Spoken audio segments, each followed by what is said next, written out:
بسم الله الحمد لله والصلاة والسلام على رسول الله وعلى آله وصحبه ومن والاه. اللهم انفعنا بما علمتنا وعلمنا ما ينفعنا وزدنا علما.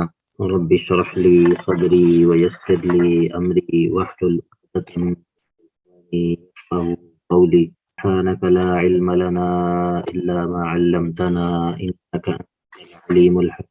ربي يسر ولا تعسر وتمم بالخير. أعوذ بالله من الشيطان الرجيم. بسم الله الرحمن الرحيم. وقال الملك ائتوني به فلما جاءه الرسول قال ارجع إلى ربك فاسأله ما بال النسوة اللاتي قطعن أيديهن إن ربي بكيدهن عليم. وقال الملك، اور بادشاہ نے کہا، ائتونی بہ، یوسف کو میرے پاس لے آؤ. فلما جاءہ الرسول، جب پیغامبر قاصد یوسف کے پاس آیا، قال، یوسف نے کہا، ارجع الی ربک، اپنے بادشاہ کی طرف، اپنے آقا کی طرف واپس لوٹ جاؤ. اسألہ، اور اس سے پوچھو کہ ما بال النسوتی، کیا معاملہ ہے ان عورتوں کا، اللاتی، وہ عورتیں جو قطعن ایدیہن، جنہوں نے اپنے ہاتھوں کو زخمی کر لیا تھا. اور ان ربی بکیدہن علیم، بے شک میرا رب ان کی چالوں سے باخبر ہے، ان عورتوں کی چالوں سے بے شک میرا رب باخبر ہے. قال ما خطبکن، اب یہ اس نے ان عورتوں سے سوال کیا، بادشاہ نے، ما خطبکن، تمہارا کیا معاملہ تھا، اذ راوتن یوسف عن نفسه، جب تم نے پھسلانے کی کوشش کی یوسف کو اس کے نفس کے بارے میں. قلنا حاشا للہ، انہوں نے کہا اللہ پاک ہے، ما علمنا علیہ من سوء، ما علمنا، ہم نہیں جانتی، علیہ، یوسف پر، من سوء، کوئی بھی برائی، یوسف کے بارے میں ذرا بھی ہمیں برائی معلوم نہیں ہے. کون کون حاضرین موجود ہیں آج کلاس میں؟ ماشاءاللہ. تو یہ ما علمنا علیہ من سوء کے اندر وہی بات اپلائی ہو رہی ہے جو کل ہم نے کی تھی نکرہ کے حوالے سے. کوئی ہے جو اس میں اس کا اجرا کر کے دکھا سکے؟ اس طرح وہ بات یہاں پر بھی اسی طرح مکمل طور پہ اپلائی ہو رہی ہے. سو ان اسم نکرہ ہے، اور یہ جب اسم نکرہ ماں کے ساتھ آتا ہے تو معنی، مطلب عام کا معنی زیادہ اس میں ہوتا ہے، عام کے لیے استعمال ہوتا ہے. اور من پھر اضافی آیا ہوا ہے، من بھی عام کے معنی میں استعمال ہوتا ہے، تو وہ بہت زیادہ عام. تو کیا معنی ہوا؟ ہم نہیں جانتے اس میں، مطلب حضرت یوسف میں کوئی بھی برائی، کوئی بھی، یعنی کہ بالکل بھی کسی بھی قسم کی برائی ہم نے ان کے بارے میں نہیں جانتے. ٹھیک ہے، بارک اللہ فیکم. باقی سب سمجھ آ گئی؟ بارک اللہ فیکم. قالت امرأۃ العزیز، اب یہ جو امرأۃ العزیز تھی، یہ کوئی سوال ہے؟ تو اب یہ جو امرأۃ العزیز تھی، یہ کہنے لگی، عزیز کی عورت جو تھی وہ کہنے لگی، الآن حصحص الحق، اب حق جو ہے وہ واضح ہو گیا، اب جو ہے حق وہ واضح ہو گیا ہے، یعنی کہ اب حقیقت آشکارا ہو گئی ہے، اب کوئی بات چھپانے کا فائدہ نہیں ہے، اب کوئی بات چھپی ہوئی نہیں رہ گئی. انا راودتہ عن نفسہ، انا راودتہ عن نفسہ، اس کو کہتے ہیں اعتراف جرم.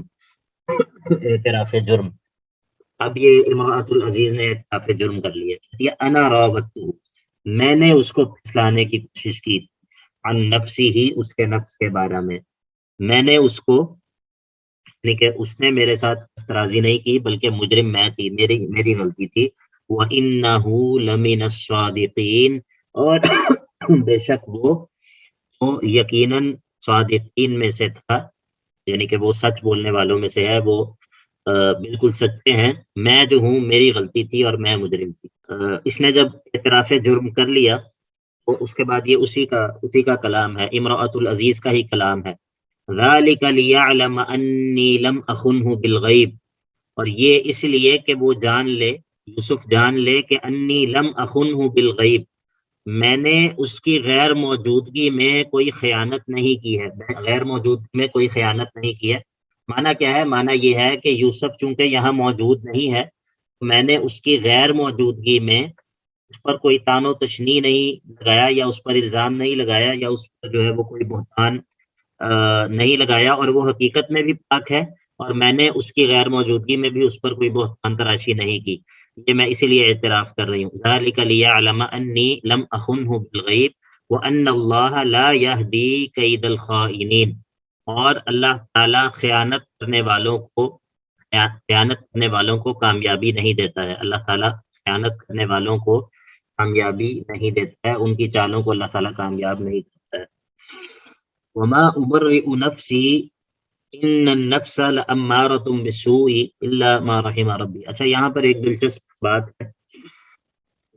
بات ہے، وہ ان دو آیتوں کے حوالے سے 52 اور 53 کے حوالے سے. وہ یہ ہے کہ بعض مفسرین جو ہیں وہ جس طرح کہ میں نے آپ کو پہلے بتایا ہے کہ مرتبہ یہ بات ہوئی ہے کہ ترجمے میں یا تفاسیر میں بعض چیزیں ایسی ہوتی ہیں جو اجتہادی نوعیت کی ہوتی ہیں، ٹھیک ہے، اور اس میں ایک سے زیادہ توجیحات ہوتی ہیں، اور ان میں سے ہر ایک توجیح کی کوئی نہ کوئی وجہ ہوتی ہے، یعنی کہ ہر ایک توجیح کے پیچھے اس کے پیچھے کوئی نہ کوئی وجہ جو ہے وہ ہوتی ہے. ایسا نہیں ہوتا کہ کوئی ایک توجیح مکمل طور پہ باطل ہے، ایسا نہیں ہوتا، لیکن یعنی کہ دونوں طرف جو ہوتے ہیں وہ اہل علم موجود ہوتے ہیں. تو یہ جو دونوں آیتیں ہیں، ذالک لیعلم انی لم اخنہ بالغیب وان اللہ لا یہدی کید الخائنین، اور وما ابرئ نفسی ان النفس لامارۃ بالسوء الا ما رحم ربی ان ربی غفور رحیم. ان دونوں آیتوں کو بعض مفسرین نے یوسف علیہ السلام کا کلام قرار دیا ہے.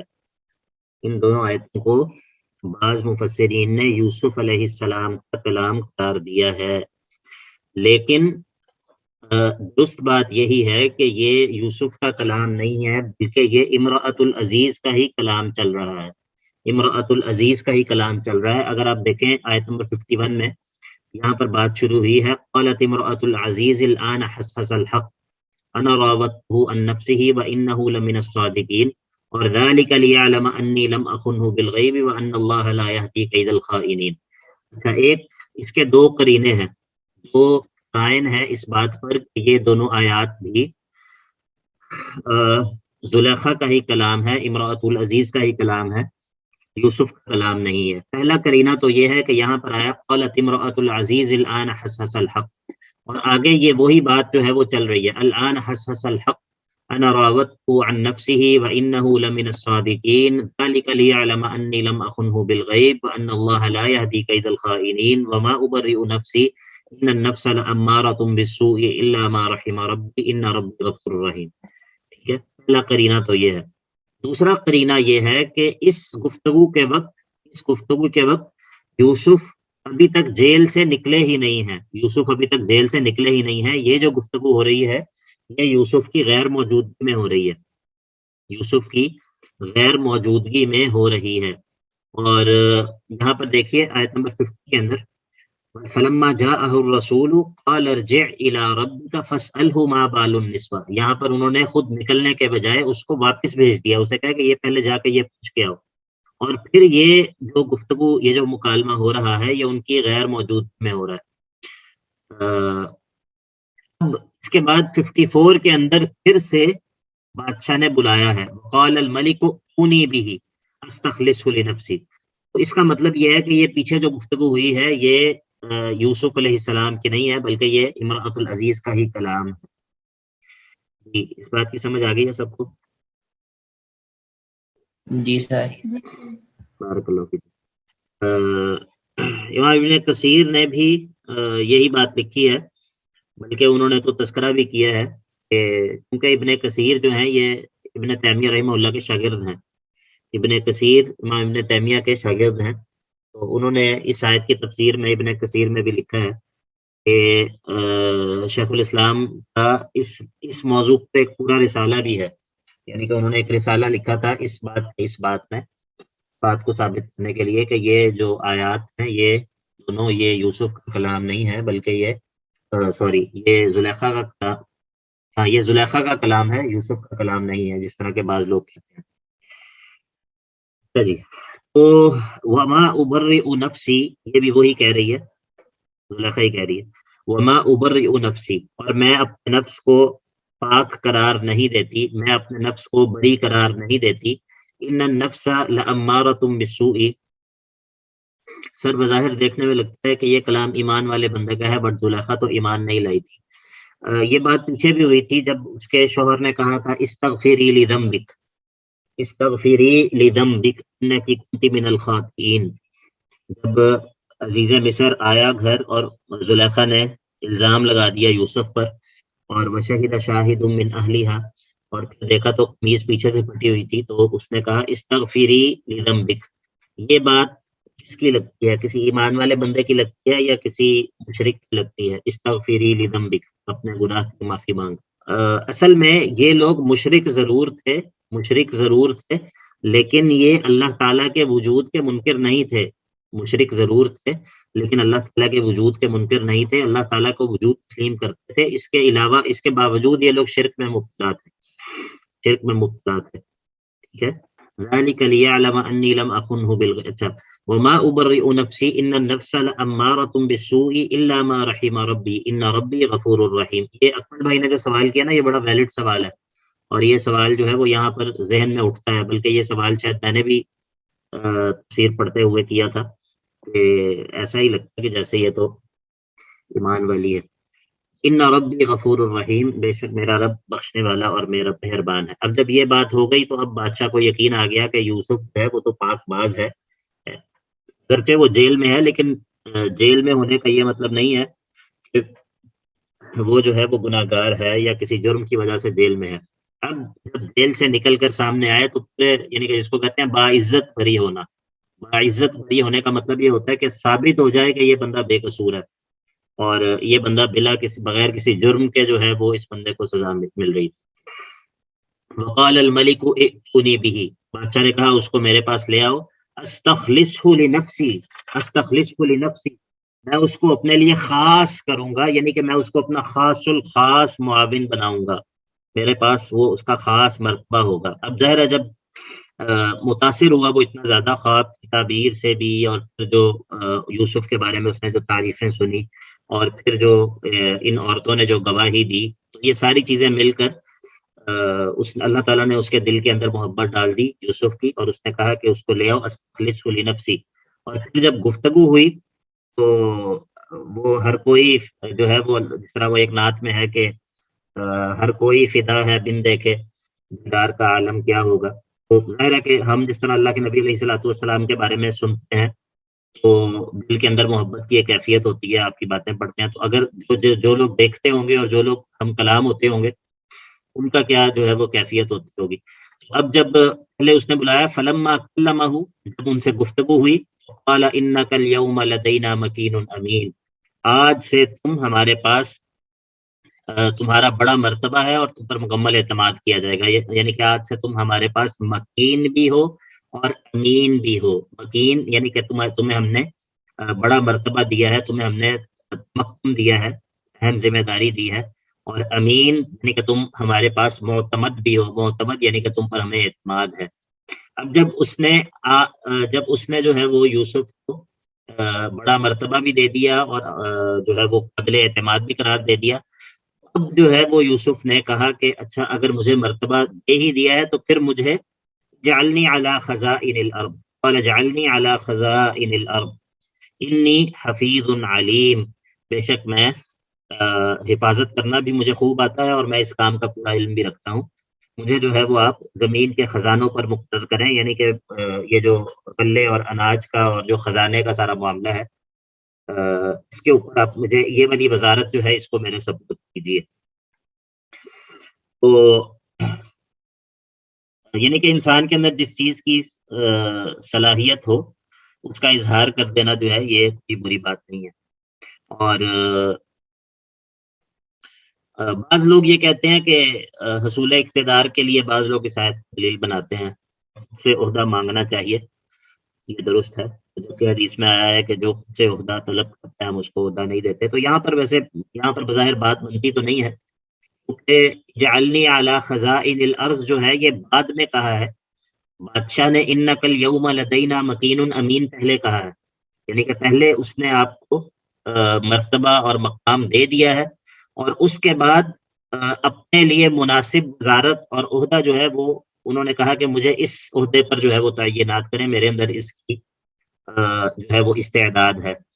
تو اس بات میں اور اس بات میں مجھے تو فرق لگتا ہے کہ خود سے عہدہ طلب کرنا، خود سے اقتدار کو طلب کرنا، واللہ عالم۔ آپ کا کیا خیال ہے اس بارے میں؟ دونوں باتوں میں کوئی فرق ہے یا نہیں؟ جی سر، آپ کی بات ویلڈ لگ رہی ہے۔ جی باقی لوگ بھی اپنی رائے دیں۔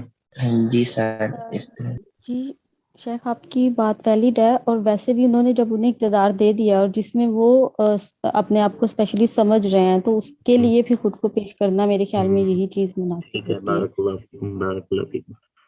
تو انی حفیظ علیم، اور ساتھ یہ بھی بتایا کہ میں مطلب اس کام کے لیے میں مناسب ہوں، میں یہ کام کر سکتا ہوں۔ تو اب یہ اس طرح جو ہے وہ اللہ تعالیٰ نے یوسف کو کہاں سے نکالا اور کہاں پر جو ہے وہ پہنچا دیا، کہاں سے نکالا اور کہاں پر پہنچا دیا۔ یہ جو یوسف کے قصے کی اور اللہ کے نبی علیہ الصلوۃ والسلام کی زندگی کے بیان مناسبت ہے، یہ بہت کم لوگ اس کو جانتے ہیں، بہت کم لوگ اس کو بیان کرتے ہیں، شاید آپ نے یہ بات نہ سنی ہو پہلے۔ یہ جو مناسبت ہے دونوں قصوں کے درمیان، کہ جس طرح اللہ کے نبی علیہ الصلوۃ والسلام مکہ سے نکلے اور 3 راتیں آپ کو غار میں رہنا پڑا، اور ادھر سے کس کیفیت میں نکلے، اور جو ہے وہ لوگ دشمن تھے، لوگ آپ کو تلاش کر رہے تھے، آپ کو قتل کرنا چاہتے تھے، لیکن اللہ کے نبی علیہ الصلوۃ والسلام جو ہے وہ مدینہ پہنچے، اور ادھر کس طرح اللہ تعالیٰ نے آپ کو تمکین دی، اور کس طرح وہاں پر اللہ تعالیٰ نے آپ کو بادشاہت دی۔ اور پھر جب آپ مکہ میں آئے تو وہ سب لوگ جو کہ پہلے آپ جان کے دشمن تھے، انہوں نے قتل کرنے کی کوششیں کی تھیں، وہ سامنے کھڑے تھے، اور آپ نے کہا لا تثریب علیکم اليوم، آج تمہیں معاف کیا۔ پا لینے کے بعد معاف کرتے ہیں۔ ایمان والے جو ہیں یہ جو معاف کرنے کا یہ جو تصور ہے، ایک کمزوری کی حالت میں معاف کر دیا، ایک بندے نے مجھے مارا اور میں کمزور ہوں اور میں کچھ نہیں کر سکتا، تو میں نے کہا میں نے تمہیں معاف کیا، یہ معافی کا یہ درست تصور نہیں ہے۔ اسلام اور دین اس قسم کی معافی کو پسند نہیں کرتا، کہ انسان جو ہے وہ کمزور رہے اور انسان جو ہے وہ ایک لگائے تو دوسرا گال بھی آگے کر دے۔ نہیں، اس قسم کا معافی کا تصور ہمارے دین میں نہیں ہے۔ ہمارا دین یہ سکھاتا ہے کہ قدرت حاصل کرو، پوری طرح طاقت حاصل کرو، مخالف کو زیر کرنے کے بعد اس پر احسان کرو۔ جب آپ کو اس پر قدرت اور طاقت حاصل ہو جائے، جب آپ کو یہ حیثیت حاصل ہو کہ اب آپ اس کا بدلہ لے سکتے ہو، اس وقت احسان کرو۔ یہ احسان نہیں ہوتا کہ کیونکہ میں کچھ نہیں کر سکتا تو میں نے آپ کو معاف کیا، میرا صبر ہی ہے، ٹھیک ہے، یہ درست بات نہیں ہے۔ تو بہرحال شیخ یہ اصول دشمن کے لیے بھی بنتا ہے، مینز وہ والے دشمن جن میں خیر بالکل بھی نہیں ہے؟ نہیں، یہ ضروری تو نہیں ہے نا کہ آپ نے ہمیشہ معافی کرنا۔ اللہ کے نبی علیہ الصلوۃ والسلام نے دشمنوں کا جنگ بدر کے موقع پہ جب فدیہ لیا ہے، اس کے اوپر اللہ تعالیٰ نے جس طرح ہم نے پڑھا ہے سورہ انفال کے اندر، اللہ تعالیٰ نے اس بات کو پسند نہیں کیا۔ ما کان للنبی ان یکون له اسرى حتى يثخن في الارض، کسی نبی کے یہ شایان شان نہیں کہ اس کے پاس قیدی اس نے رکھے ہوں یہاں تک کہ وہ زمین میں خون ریزی کر لے۔ یہ ظاہر ہے ایک اجتہادی معاملہ ہے۔ یہ معاملہ ایسا ہوتا ہے کہ جب کفر کی ہیبت اور شوکت ٹوٹ چکی ہوتی ہے، جب کفر کی ہیبت اور شوکت ٹوٹ چکی ہو، اس موقع پہ احسان کرنا زیادہ بہتر ہے۔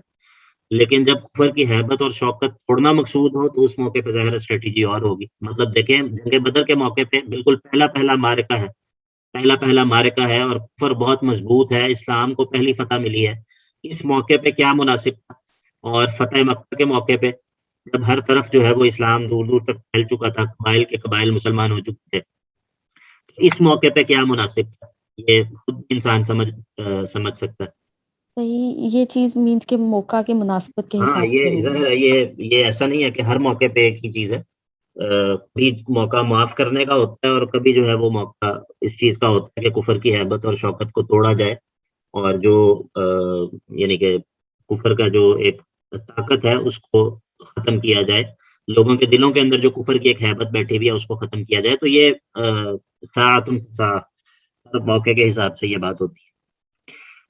لیکن بہرحال میں جو بات کروں وہ یہ ہے کہ یہ والی معافی اس کا کوئی تصور نہیں ہے کہ چونکہ اب ہم کچھ نہیں کر سکتے تو ہم نے آپ کو معاف کیا. اب یہ کفر نے جو ہے وہ اسلام کے جتنے مطلب گزشتہ 2 دہائیوں کے اندر 20 سال کے اندر بلکہ گزشتہ ایک نصف صدی کے اندر ہی کہہ لیں یا گزشتہ 1 صدی ہی کہہ لیں اس میں جو مسلمانوں کے ساتھ ہوا ہے سارا کچھ ہوا ہے. کیونکہ ہم کچھ نہیں کر سکتے تو ہم کہیں کہ جی ہم نے معاف کیا سارے کافروں کو ہم نے معاف کیا. یہ اس والی معافی کا کوئی تصور اسلام میں نہیں ہے نہ یہ کوئی پسندیدہ چیز. تو وَكَذَلِكَ مَكَّنَّا لِيُوسُفَ فِي الْأَرْضِ اس طرح ہم نے یوسف کو زمین میں تمکین دی اقتدار دی. يَتَبَوَّأُ مِنْهَا حَيْثُ يَشَاءُ جہاں چاہے اپنا ٹھکانہ بنا لے.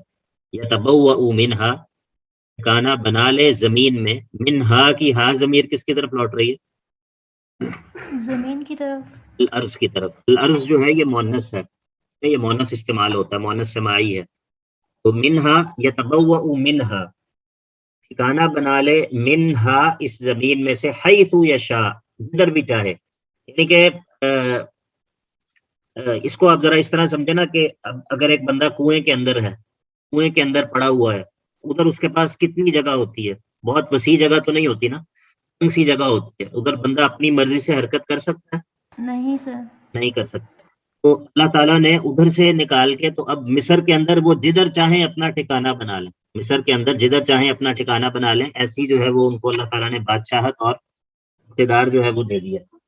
تبوأ منہا حیث یشاء نصیب برحمتنا من نشاء ہم جس کو چاہتے ہیں اپنی رحمت جو ہے وہ پہنچا دیتے ہیں. جس کو ہم چاہتے ہیں اپنی رحمت پہنچاتے ہیں. ولا نضيع اجر المحسنین اور احسان کرنے والوں کے اجر کو ہم ضائع نہیں کرتے. محسنین کے اجر کو ہم ضائع نہیں کرتے ہیں. تو یہ دنیا کا انعام ہے. نصیب برحمتنا من نشاء ولا نضيع اجر المحسنین. کون سا انعام ہے جی؟ دنیا کا انعام ہے. بات سمجھ آ رہی ہے سب کو؟ اب یہ سوال شاید یہ پیدا ہوا کہ شاید دنیا کا انعام ہی سب کچھ ہے دنیا کا انعام ہی سب کچھ ہے. تو کہا کہ نہیں والا اجر الآخرۃ خیر للذین آمنوا وکانوا یتقون اور یہ تو دنیا کا انعام ہے لیکن جو آخرت کا اجر ہے والا اجر الآخرۃ اور یقیناً اللہ یعنی کہ قسم کھا کے کہا کہ جو آخرت کا انعام ہے وہ خیر زیادہ بہتر ہے. زیادہ بہتر ہے. یہ خیرن جو ہے یہ اسم تفضیل ہے. زیادہ بہتر ہے للذین آمنوا ان لوگوں کے لیے جو ایمان والے ہوں وکانوا یتقون اور جو بچنے والے ہوں جو تقوی اختیار کرنے والے ہوں. آخرت کا اجر جو ہے وہ ان کے لیے زیادہ بڑا ہے. اس میں تزہید فی الدنیا ہو گئی. تزہید فی الدنیا یعنی کہ جب دنیا کے اجر کا ذکر کیا تو ساتھ یہ بتا دیا کہ اگرچہ دنیا کا اجر بھی بہت بڑا ہے لیکن دنیا کے اندر جو محسنین کا بدلہ ہے وہ بڑا ہے. لیکن ولا اجر الآخرۃ خیر للذین آمنوا آخرت کا جو اجر ہے وہ اس سے بھی زیادہ بہتر ہے اس سے بھی زیادہ بڑا ہے. وکانوا یتقون. کوئی سوال ہے تو پوچھ لیں نہیں تو پھر ہم 7واں مقام شروع کریں. اب جو ہے وہ آیت نمبر 58 سے لے کر 68 سورت کا 7واں مقام ہے اور اس مقام کے اندر یوسف علیہ السلام کے بھائیوں کے آنے کا تذکرہ ہے. اور جب وہ پہلی مرتبہ مصر آئے پھر یوسف علیہ السلام نے بھائیوں کے دوبارہ آنے کا سبب جو ہے وہ بنایا اور یہ بھی کہا کہ دوسرا جو میرا اللہ جو ہے یعنی کہ جو بھائی ہے میرا جو سگا بھائی ہے اس کو بھی لے کر آؤ. یہ نہیں کہا انہیں لیکن اس کو لانے کا بندوبست کیا اور پھر دوبارہ سے بھائیوں کا واپس آنا اور یہ سارا تذکرہ جو ہے یہ اس مقام کے اندر ہے. تو اب یہ جو یوسف ہیں یہ ان کی حیثیت بادشاہ کی ہو چکی تھی اس سارے عرصے میں. غالباً وہ جو بادشاہ تھا وہ مر گیا یا جو ہوا تو یوسف جو ہے وہ حکمران بن چکے تھے. وجاء اخوة یوسف فدخلوا علیہ فعرفهم وهم له منکرون. وجاء اخوة یوسف اور آئے اخوة یوسف یوسف کے بھائی آئے فدخلوا علیہ اور داخل ہوئے علیہ یوسف داخل ہوئے فعرفهم بس یوسف نے پہچان لیا اپنے بھائیوں کو. یوسف نے ان کو پہچان لیا لیکن وهم له منکرون اور وہ اس کو جو ہے وہ نہیں پہچان رہے انہوں نے اس کو نہیں پہچانا. یوسف نے اپنے بھائیوں کو پہچان لیا لیکن ان بھائیوں نے یوسف کو نہیں پہچانا. اصل میں ان کو توقع نہیں تھی کہ یہ ایسا بھی ہو سکتا ہے کہ جس بھائی کو ہم کنویں میں ڈال کے بھول چکے ہیں 30 سال پہلے جب وہ چھوٹا سا بچہ تھا، تو آج مطلب بالکل غیر متوقع ہے نا یہ تو کہ بادشاہ کے طور پہ اس سے ملاقات ہوتی ہے، اس وجہ سے ان کو تو توقع نہیں تھی اس چیز کی. وَهُمْ لَهُ مُنْكِرُونَ. اب یہ سامان جب ان لوگوں نے لے لیا، یہ غلہ لینے کے لیے آئے تھے، قحط کی وجہ سے راشن اور غلہ لینے کے لیے آئے تھے. وَلَمَّا جَهَّزَهُمْ بِجَهَازِهِمْ وَلَمَّا جَهَّزَهُمْ، اور جب تیار کر دیا سامان ان کا یوسف نے، جو جہاز ہے، جہیز اور تکفین کا لفظ بھی استعمال ہوتا ہے، یہ کہتے ہیں کسی کے سفر کے لیے تیار ہونے کو، کسی کی مسافر کا سامان جو ہوتا ہے اس کو جہاز کہتے ہیں، جہاز. اسی سے تجہیز و تکفین ہم کہتے ہیں جب میت کی تیاری کر رہے ہوتے ہیں اس کو دفن کرنے کی، تو یہ بھی ایک سفر پہ جا رہا ہوتا ہے. تو اسی طرح جہیز کا لفظ بھی اسی سے ہے، جب وہ دلہن کو دے کر بھیجتے ہیں اس کو جہیز کہتے ہیں. تو یہ سارا مادہ ایک ہی ہے، روٹ ورڈ ایک ہی ہے. وَلَمَّا جَهَّزَهُمْ بِجِهَازِهِمْ، جب ان کا سامان تیار کیا یوسف نے، تو قالا، کہا، ائتونی، لے کر آؤ، اخ لکم من ابیکم، اپنے بھائی کو جو تمہارے باپ سے تمہارا بھائی ہے، یعنی کہ جو تمہارا اللہ کی بھائی ہے اس کو بھی لے کر آؤ، اس کو بھی لانا پڑے گا. اصل میں ان لوگوں نے اپنے اس بھائی کے لیے بھی غلہ طلب کیا، کیونکہ ہر بندے کو راشن ملتا تھا، اس اعتبار سے اس کے ہر فرد کے اعتبار سے جو ہے وہ راشن ملتا تھا. حد کے دنوں میں ایسا ہی ہوتا ہے، اللہ تعالیٰ ہمیں محفوظ رکھے.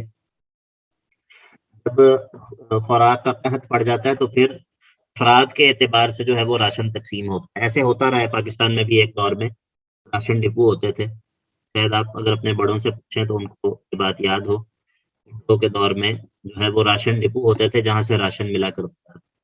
لوگ جا کے جو ہے وہ راشن کارڈ پہ چینی لے کر آتے تھے. اور یہ جب ان لوگوں نے اپنے بھائی کے لیے بھی راشن کا مطالبہ کیا تو انہوں نے کہا کہ اس کو لے کر آؤ، اس کو لاؤ گے تو راشن ملے گا، ورنہ راشن نہیں ملے گا. اس طرح نہیں ہوتا کہ اگر ایک بندہ موجود نہیں ہے اور اس کا جو ہے وہ ہم جو ہے وہ راشن دے دیں. تو اصل میں یہ ایک ترکیب تھی اس بھائی کو بلانے کی، بنیامین کو، جو کہ یوسف کے سگے بھائی تھے اور ان لوگوں کے اللاتی بھائی تھے. لوگوں کے اللاتی بھائی تھے یعنی کہ باپ کی طرف سے ان کے بھائی تھے. قال ائتونی بأخ لکم من ابیکم الا ترون انی اوفی الکیل وانا خیر المنزلین. کیا تم دیکھ نہیں ہو کہ میں پورا پیمانہ دیتا ہوں، بھر کر پیمانہ دیتا ہوں، وانا خیر المنزلین، اور میں جو ہے وہ بہترین مہمان نوازی کرنے والا ہوں. تو جب تم یہ دیکھ رہے ہو کہ میں پورا پیمانہ بھی دیتا ہوں اور بہترین مہمان نوازی بھی کرتا ہوں، تو پھر اس کو لانے سے کیا چیز مانے ہے؟ اپنے اس بھائی کو بھی لے کر آؤ تو جو ہے وہ ملے گا غلہ تمہیں اس کا. تو فَإِن لَمْ تَأْتُونِي بِهِ، اور اگر تم اس کو نہ لے کر آئے، فَلَا كَيْلَ لَكُمْ عِندِي، پھر تمہیں بھی راشن نہیں ملے گا. اگر تم اپنے بھائی کو نہ لے کر آئے تو تمہیں بھی راشن نہیں ملے گا. وَلَا تَقْرَبُونَ، اور پھر تم میرے قریب نہ آنا. یعنی کہ اگر ابھی تم کہہ رہے ہو کہ ہمیں اب ہمارے بھائی کا حصہ بھی دیں، اگر تم اس کو لائے بغیر، اس کو لیے بغیر آؤ گے تو پتہ یہ چلے گا کہ اصل میں تمہارا بھائی ہے ہی نہیں، تم جو ہے وہ جھوٹے ثابت ہو جاؤ گے، تو پھر جو ہے وہ تمہیں ہم راشن نہیں دیں گے.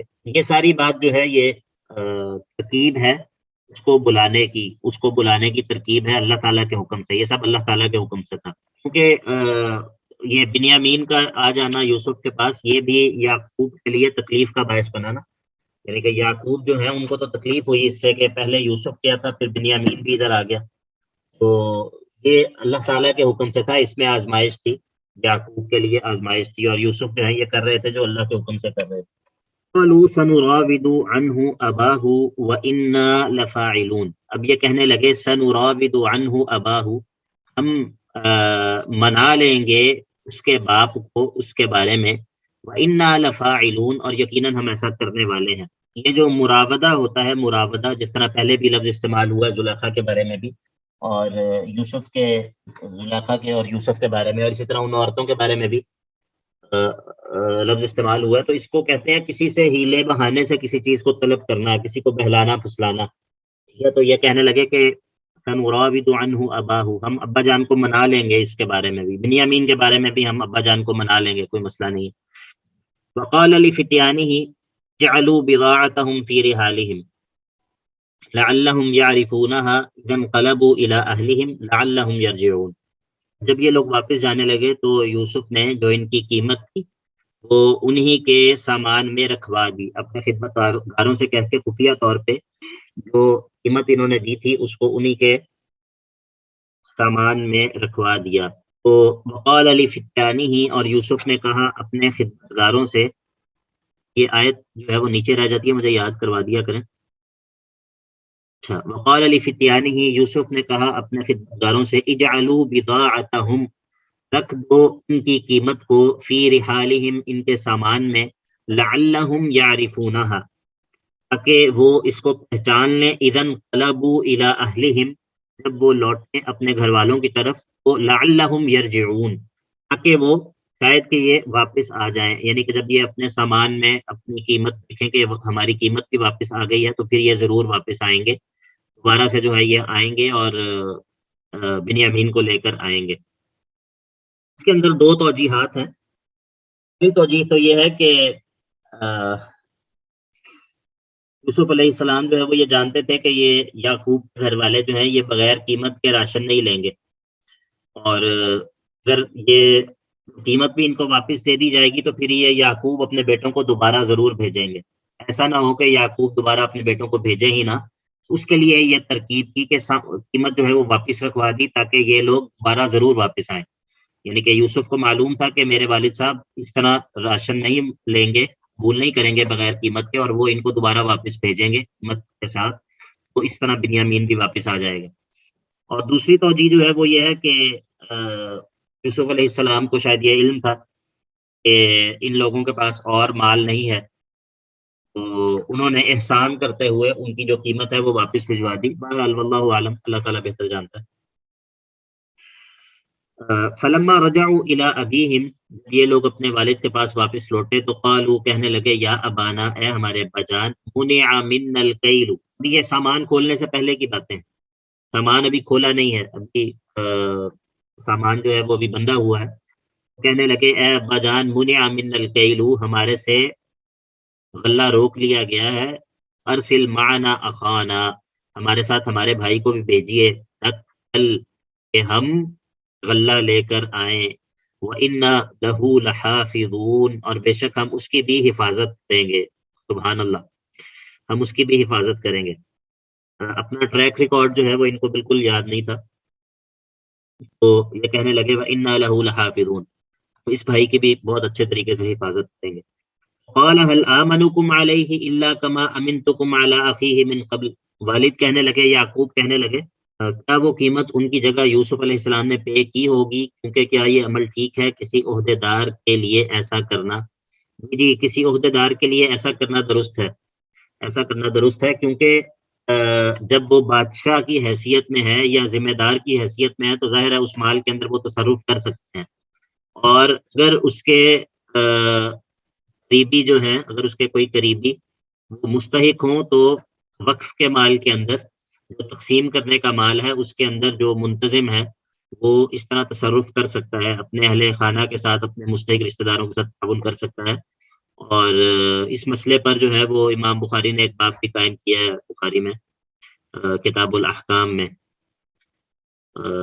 یعنی کہ یہ جائز ہے، اس میں کوئی مسئلہ نہیں ہے، ایسا درست ہے۔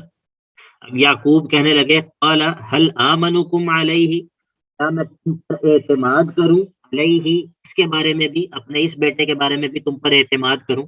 اب ذرا آپ توجہ اگر کریں تو اب یہاں پر آمنا بغیر حرف جر کے مفعول کی طرف متعدی ہے، آمنا بغیر حرف جر کے مفعول کی طرف متعدی ہے۔ اس کو یہ بات سمجھ آئی ہے، اور کس کو سمجھ نہیں آئی؟ جی یا جماعت، سر کیا کچھ مجھے کچھ سمجھ آئی ہے، باری باری بتائیں۔ سر کچھ کچھ سمجھ آئی ہے۔ اچھا، یہ دیکھیے، آمنا، آمنا جو ہے وہ فعل ہے، آمنا فعل ہے، اور تم جو ہے، تم جو ہے نہیں، آمنا فعل نہیں ہے، آمنو جو ہے یہ واحد متکلم کا صیغہ ہے، واحد متکلم کا صیغہ ہے فعل مضارع سے، میں تم پر اعتماد کروں، اور یہ اس کے ساتھ جو کم ہے یہ ضمیر ہے مفعول کی، مفعول کی ضمیر ہے، آمنکم علیہ، الا کما امنتکم، سوری یہ امنتکم ہے، امنتکم میں بھی کہوں کہ فعل کہاں سے آئے، امنتکم، امنتو جو ہے یہ فعل ہے اور کم جو ہے یہ مفعول کی ضمیر ہے، کم جو ہے یہ مفعول کی ضمیر ہے. تو میں یہ بتانا چاہ رہا ہوں آپ کو، جب آمنا جو فعل ہے جب یہ لام کے ساتھ متعدی ہوتا ہے تو اس کا معنی ہم کرتے ہیں بات ماننا، کسی کی بات ماننا. جب با کے ساتھ متعدی ہوتا ہے تو اس کا معنی ہم کرتے ہیں ایمان شرعی. اور یہاں پر جب بغیر حرف جر کے مفعول کے ساتھ آ رہا ہے تو اس وقت اس کا معنی ہم کر رہے ہیں اعتماد کرنا. ما امنتکم، جس طرح میں نے تم پر اعتماد کیا تھا، علی اخیہ، اس کے بھائی کے معاملے میں، من قبل، اس سے پہلے. کیا بنیامین کے معاملے میں بھی تم پر اسی طرح اعتماد کروں جس طرح اس کے بھائی یوسف کے معاملے میں تم پر اعتماد کیا تھا؟ وعلیکم السلام ورحمۃ. بالکل درمیان میں جو ہے وہ ختم ہو گئی. البتہ بات ہماری ہو گئی تھی، تو یہ بات کس کس کو سمجھ آ گئی ہے اور کس کس کو سمجھ نہیں آئی ہے؟ سر ذرا ایک دفعہ دوبارہ ریپیٹ کر دیں. یہ ہے جو یہ خدمت کا انجام دے سکے میری جگہ. سر دوبارہ آواز کٹ گئی تھی، سمجھ نہیں آئی. عرفان بھائی، دریاب بھائی آپ بھی کچھ فرمائیے. جی سر وہ تھوڑی مشکل تھی، تھوڑی اس طرح نہیں سمجھ نہیں آ پائی ذرا. اچھا پہلی دفعہ سنیں. اچھا پہلی دفعہ لیں، دوبارہ کر لیتے ہیں، کوئی مسئلہ نہیں. میں کوشش کروں سمجھانے جی کی. جی بتائیے تیزی کے ساتھ. امنتکم میں امن تو واحد متکلم کا صیغہ ہے جی اور کم جو ہے وہ مفعول ہے. اور ویسے ہم نے پڑھا تھا کہ آمنہ جب لام کے ساتھ متعدی ہوتا ہے تو اس کا معنی ہوتا ہے تسلیم کرنا، اور جب با کے ساتھ متعدی ہوتا ہے تو ایمان شرعی معنی ہوتا ہے. جی اور یہاں پہ امنتکم میں یہ واحد متکلم کا صیغہ جب مفعول کے ساتھ آیا تو اس کا معنی ہے کہ یقین کر لوں. ہاں، اعتماد کر لینا کسی پر. اصل میں دیکھیں وہ جو حرف جر بھی استعمال ہوتا ہے نا، حرف جر بھی جب حرف جر کے ساتھ کوئی لفظ استعمال ہوتا ہے تو اصل میں وہ مفعول ہی ہوتا ہے جو حرف جر کے بعد آ رہا ہوتا ہے، لیکن وہ حرف جر کے واسطے کے ساتھ آ رہا ہوتا ہے. تو ہم کہتے ہیں کہ یہ فعل جو ہے یہ حرف جر کے ساتھ متعدی ہو رہا ہے، یعنی کہ اس فعل کا اثر اپنے مفعول کی طرف جو ہے وہ حرف جر کے ذریعے جا رہا ہے. ٹھیک ہے، تو کبھی جو ہے کوئی فعل ذات خود مفعول ساتھ آ جاتا ہے، یعنی کہ مفعول فعل کے بالکل ساتھ آ جاتا ہے بغیر حرف جر کے واسطے کے، بغیر حرف جر کے واسطے کے فعل آ جاتا ہے. تو اس وقت جو ہے وہ ہم کہتے ہیں کہ فعل بذات خود متعدی ہو گیا ہے مفعول کی طرف. میں جو بات آپ کو سمجھانا چاہ رہا تھا، جو پوائنٹ ہے میرا، وہ یہ ہے کہ کسی فعل کے ساتھ استعمال ہونے والے حرف جر کے تبدیل ہونے سے بھی معنی بدل جاتا ہے. اور بعض دفعہ کوئی فعل جب کسی ایک حرف جر کے ساتھ متعدی ہوتا ہے تو اس کا معنی کچھ اور ہوتا ہے، کسی دوسرے حرف جر کے ساتھ متعدی ہوتا ہے تو اس کا معنی کچھ اور ہوتا ہے. جب بغیر حرف جر کے اس کے ساتھ مفعول آ جائے تو اس کا معنی کچھ اور ہو جاتا ہے. یہ بات میرا سمجھانا مقصد سمجھ آ گئی؟ عرفان بھائی، اکمل بھائی، دریاب بھائی. السلام علیکم سر. جزاک اللہ. السلام. شیخ صاحب تھوڑا سا بھی یعنی کہ صحیح کلیئر نہیں ہو رہا ہے، لیکن انشاءاللہ تعالی انشاءاللہ. ایک عالم تھے گجرانوالہ کے، ان کا نام تھا شیخ عبد المنان نور پوری رحمہ اللہ، بہت ہو چکے ہیں 2013 میں. بہت بڑے عالم تھے. وہ ایک بات کہا کرتے تھے، وہ کہا کرتے تھے کہ ہر بات ہر ایک سے اور ہر وقت میں سمجھ نہیں آ سکتی. اور واقعتاً ایسا ہی ہوتا ہے کہ بعض چیزیں جو ہوتی ہیں وہ وقت کے ساتھ ساتھ انسان کو سمجھ آتی ہیں، اور بعض چیزیں ایسی ہوتی ہیں جو بندہ سنتا رہتا ہے اور پھر آہستہ آہستہ بندے کو سمجھ آتی ہیں. اور یہ ہر ایک کے ساتھ ایسا ہوتا ہے، ہر ایک کے ساتھ ہی ایسا ہوتا ہے. یہ چیزیں ایسی ہیں کہ جو بندہ ایک زمانے میں سوچتا ہوتا ہے کہ یار شاید کبھی یہ چیز بھی مجھے سمجھ آئے گی، لیکن کچھ عرصے کے بعد بندہ سوچتا ہے اچھا یار اس چیز کے بارے میں سوچتا تھا کہ یار یہ چیز بھی شاید میں پڑھ سکوں گا. تو ہاکذا العلم، علم اسی طرح ہے. علم جو ہے وہ اسی طرح ہوتا ہے، لیکن انسان کو بس ٹھیک رہنا چاہیے. بہت ساری باتیں جو ہے وہ میں دہراتا اسی لیے ہوں، بار بار دہراتا ہوں کہ وہ بات جب آپ بار بار سنتے رہیں گے تو انشاءاللہ وہ آہستہ آہستہ جو ہے وہ آپ کے لیے، آپ ان چیزوں سے، ان ٹرمینالوجیز سے فیملیئر ہوتے جائیں گے. ٹھیک ہے، تو اسی لیے خالی سننا بھی خیر سے خالی نہیں ہے. انشاءاللہ جو گرامر کے ساتھ زیادہ واقف ہیں ان کو جلدی سمجھ آ گئی. آپ بھی انشاءاللہ گرامر کے ساتھ زیادہ واقف ہو جائیں گے. بس آپ کوشش یہی کیا کریں کہ جو گرامر آپ پڑھتے ہیں اس گرامر کو قرآن پاک کے اندر اس کا اجرا کرنے کی کوشش کیا کریں، یعنی کہ جو قواعد وہاں پر پڑھے ہیں، جس طرح بہن نے بتایا کہ امین تو جو ہے وہ واحد متکلم ہے، تم جو ہے یہ مفعول کی ضمیر ہے، جمع کی ضمیر ہے. اب آپ نے جو فعل ماضی کی گردان آپ نے وہاں پر پڑھی ہے، گرامر کے اندر فعل ماضی کی گردان آپ نے پڑھی ہوگی، امینا، امینا، امینو، امینت، امینتا، امنا، اور یہ اس طرح آگے جو ہے وہ آخر میں آ کے واحد متکلم امین اور جمع متکلم امنا. تو مطلب یہ وہی چیزیں یہاں پر استعمال ہوتی ہیں جو آپ نے گرامر میں پڑھی ہوتی ہیں. ٹھیک ہے، اس طرح ہی آہستہ آہستہ جو ہے وہ انسان کا فہم بہتر ہوتا ہے. انما العلم بالتعلم، انما العلم بالتعلم، حدیث کے الفاظ ہیں. انما العلم بالتعلم، اس کا مطلب ہے، اس کا مطلب ہے کہ علم تعلم سے ہی آتا ہے، علم تعلم سے ہی آتا ہے. تعلم کہتے ہیں علم کو حاصل کرنے کی کوشش کرنا مشقت کے ساتھ، یعنی کہ علم کو حاصل کرنے کی کوشش کرنا. علم کو حاصل کرنے کے اندر جو ہے وہ انسان اپنی صلاحیتیں صرف کرے، محنت کرے، وہ اسی طرح علم آتا ہے. جی پوچھیے. سر میں پوچھنا چاہ رہی تھی کہ آمنکم میں بھی تو ہم یہی ترجمہ کر رہے ہیں نا کہ میں کیسے یقین کر لوں تمہارا، تو وہاں پہ پھر یہ رول یہ جو کیوں نہیں اپلائی ہو رہا؟ دیکھیے امین تو جو ہے، امین تو یہ فعل ماضی ہے، فعل ماضی اور جمع متکلم. ٹھیک ہے، اور آمنو جو ہے یہ فعل مضارع ہے، سوری جمع متکلم میں نے کہہ دیا، واحد متکلم، واحد متکلم. امین تو فعل ماضی، واحد متکلم، واحد متکلم فعل ماضی معروف. اور آمنو جو ہے یہ ہے واحد متکلم فعل مضارع. آمنو فعل مضارع ہے، امین تو فعل ماضی ہے. کیا اب بھی میں تمہارے اوپر اعتماد کر لوں اس بھائی کے بارے میں جیسے پہلے میں نے اعتماد کیا تھا اس کے بھائی کے بارے میں تمہارے پر؟ یعنی کہ آمنکم میں ابھی کی بات ہو رہی ہے، کیا اب بھی اعتماد کر لوں تمہارے اوپر جس طرح پہلے جو ہے وہ اعتبار کیا تھا، پہلے تمہارے اوپر جس طرح اعتبار کیا تھا اسی طرح اب بھی اعتبار کر لوں تمہارے اوپر؟ جی سر ٹھیک، یہ مجھے سمجھ آ گیا کہ فعل مضارع ہے، تو وہاں پہ بھی اعتماد کا مطلب اسی لیے آ رہا ہے کہ کم کی ضمیر آ گئی ہے آمنہ کے ساتھ اور وہ بھی حرف جر کا کام دے رہی ہے؟ نہیں، حرف جر کا کام نہیں دے رہی، بغیر حرف جر کے مفعول آ گیا ہے اس کے ساتھ. جی صحیح، ٹھیک یہاں ہے. پر بھی وہی بات ہے، یعنی کہ جی جب ہم جی کہتے صحیح. ہیں نا، جب ہم کہتے ہیں کہ آمنا فعل جب متعدی ہو حرف جر کے ساتھ یا لام کے ساتھ یا با کے ساتھ، تو اس سے مراد صرف آمنا نہیں ہوتا، بلکہ آمنا کے جتنے بھی آگے، چاہے وہ مضارع میں ہو، چاہے وہ ماضی کے اندر ہو، چاہے وہ جمع کا صیغہ ہو، چاہے وہ مؤنث کا صیغہ ہو، چاہے وہ واحد کا، جو کچھ بھی ہو، اس کے سارے مشتقات مراد ہوتے جی سر. ہیں. ٹھیک ہے، لیکن ٹھیک، ایسا نہیں ہے جزاک اللہ. کہ بارک اللہ فیک. سر میں شاید فیلوز ڈی موٹیویٹ ہوتے ہیں، میں نے پہلے گرامر نہیں پڑھی ہوئی بالکل بھی.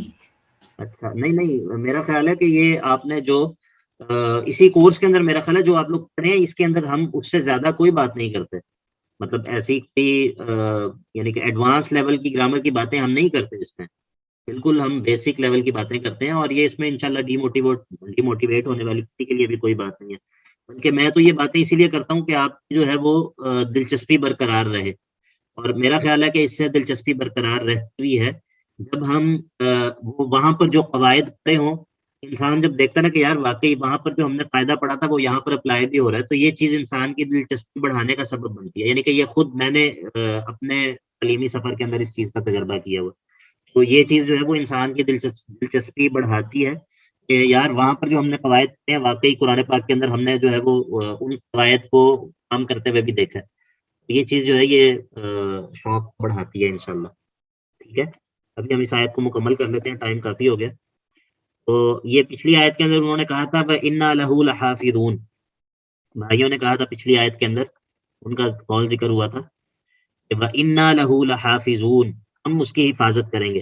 یہاں پر اس کا جواب یعقوب نے دیا نہیں بھائی، فَاللَّهُ خَيْرٌ حَافِظًا، اصل بہترین حفاظت کرنے والا تو اللہ ہے، وَهُوَ أَرْحَمُ الرَّاحِمِينَ، اور یہ اس کی علت کیا ہے کہ وہی بہترین حفاظت کرنے والا ہے کیونکہ وہ کیا ہے، ارحم الراحمین ہے، وہ ارحم الراحمین ہے، بہترین حفاظت کرنے والا اللہ ہی ہے. ٹائم آج کافی ہو گیا ہے، ایک فیلو کے کوشچن اور ڈسکشن کو بھی سیکھنے کا موقع ملتا ہے. بالکل ایسے ہی ہے، ایسے ہی ہے. بہت بعض دفعہ سوال جو ہوتا ہے وہ یعنی کہ سوال جو ہوتا ہے وہ بھی تعلیم کا سبب، علم کا جو ہے نا وہ سبب بن جاتا ہے. جس طرح کون اس کی مثال دے گا سیرت سے کون اس کی مثال دے گا؟ جو انعام دے جو جواب دے گا بہت جینیس بندہ ہوگا جو اس کی مثال دے گا سیرت. سر سیرت میں جو حدیث جبرائیل ہے اس میں بھی ماشاء اللہ حضور پاک ماشاء اللہ، بارک اللہ فیکم ماشاء اللہ ماشاء اللہ. حدیث جبرائیل اس کی مثال ہے سب سے بڑی. کہ جبرائیل جو ہیں حضرت معاذ کا کوشچن بھی کون سا کوشچن حضرت معاذ کا؟ وہ شر کے متعلق پوچھتے تھے. جی شیخ صاحب اس میں یعنی کہ کافی شر کے والے سے ہیں، قیامت کی نشانیوں کے والے سے ہیں. ہاں لیکن وہ اپنے لیے پوچھتے تھے نا، وہ دوسروں کے لیے نہیں پوچھتے تھے. لیکن ہاں یہ بات اس اعتبار سے ہے کہ انہوں نے پوچھے اور وہ ہمارے لیے علم کا سبب بن گئے. اس اعتبار سے بالکل ٹھیک مثال ہے، بالکل ٹھیک مثال ہے. لیکن جو میرے ذہن میں مثال تھی وہ یہی تھی کہ حدیث جبرائیل جو ہے وہ بالکل یہ بھی ہے جنت کے لیے آسان راستہ. یعنی کہ صحابہ نے جو اللہ کے نبی سے سوالات کیے تھے وہ ہم یعنی کہ بہت ساری باتیں جو ہمیں پتہ چلتی ہیں احادیث سے، وہ اس کے پیچھے وجہ یہی ہوتی ہے کہ کسی صحابی نے کوئی سوال کیا اور ہمیں جو ہے وہ مطلب ہمارے لیے علم کا باعث بن گیا. تو یہ اچھی چیز ہے. باقی جو میرے ذہن میں مثال تھی وہ وہی تھی، حدیث جبرائیل تھی. کہ مطلب یہاں پر ان دونوں میں فرق یہ ہے کہ جبرائیل نے سوال کیے ہی اس مقصد کے لیے تھے. جبرائیل نے جب آ کے سوال کیے تھے تو وہ اس وجہ سے نہیں کیے تھے کہ وہ ان کو پتہ نہیں تھا اور وہ پوچھ رہے تھے، تو بلکہ انہوں نے سوال کیے ہی اسی لیے تھے کہ دوسروں کو معلوم ہو جائے. لیکن جو باقی بھائیوں نے جو مثالیں دی ہیں ان کے اندر یہ معاملہ نہیں ہے. ان کے اندر صحابی نے خود اپنی معلومات کے لیے سوال کیا تھا. تو یہ فرق بہرحال ہے. ٹھیک ہے، تو اکمل بھائی ایک چیز میرے بنتے ذہن میں رہیں گے. اس حوالے سے ہے، سورہ البقرہ میں 16 یا 17 کوسچن ہیں یسالونا کے حوالے سے، صحابہ کے یسالونا جی صحابہ کے ہی ہیں وہ کوسچن اس میں، تو وہ بھی کافی اہم ہیں اس حوالے سے. صحیح ہے. لیکن وہ اس میں صرف صحابہ کے نہیں ہیں، اس میں کفار وغیرہ کے بھی سوالات ہیں، مختلف طرح کے سوالات جو قرآن پاک میں ذکر ہوئے ہیں نا. جی وہ سوالات ڈفرینٹ کوسچنز آ جاتے ہیں اس میں. بہرحال بارک اللہ فیکم. آج کلاس ہماری لمبی ہو گئی لیکن امید ہے کہ انشاءاللہ فائدے سے خالی نہیں تھی. کل ہم انشاءاللہ آگے سے پڑھیں گے، اور نہیں سوری اگلے ویک میں انشاءاللہ. اور باقی آج کوئز اپلوڈ کرنا تھا، ابھی تک میں بنا نہیں سکا ہوں. امید ہے کہ میں انشاءاللہ آج رات بنا کے اپلوڈ کر دوں گا، اور میں اس کے لیے ٹائم دے دوں گا منڈے رات کا ٹائم دے دوں گا تاکہ آپ لوگ سکیں آرام سے. جی پوچھیے میم. السلام علیکم سر. جی وعلیکم السلام. سر پریویس کلاس میں ڈسکشن ہوئی تھی اسائنمنٹس کے بارے میں، سر اس کے بارے میں تھوڑا بتا دیں. اسائنمنٹ آپ کو کوئی اسائن نہیں ہوئی؟ نہیں سر، میں اس دن کلاس نہیں لے پائی تھی، ہمارا نیٹ کا پرابلم چل رہی تھی. جی ٹھیک ہے. نہیں انشاءاللہ یہ آپ اگلی کلاس میں یاد کروائیے گا. ابھی کافی لوگ رہتے ہیں، انشاءاللہ کر لیں گے یہ. ٹھیک ہے، بارک اللہ فیک.